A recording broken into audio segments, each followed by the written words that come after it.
vous écoutez RTL.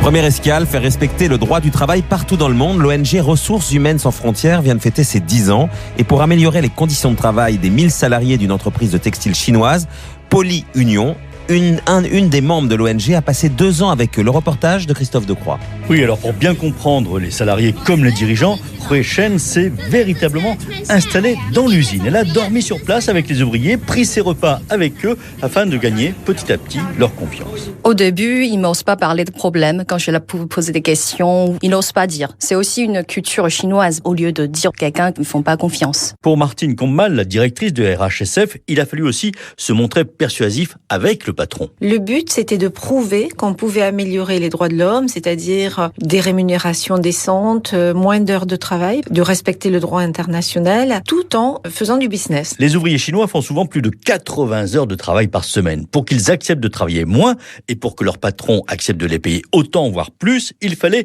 lisser le temps de travail sur l'année, y insérer de la formation, permettre des évolutions de carrière. Au final, le pourcentage qui est lié aux rémunérations n'est pas un pourcentage énorme quand on achète du textile. C'est de l'ordre de vraiment moins de 10%. Par contre, la qualité a été améliorée. La productivité a été améliorée. Donc l'entreprise y a gagné et les salariés y ont gagné. Peu après son arrivée, Juan a dû faire face à une grève des ouvriers qui ne comprenaient pas son action. Mais peu avant son départ, elle a eu la surprise de voir ces mêmes ouvriers lui fêter son anniversaire. La partie était gagnée.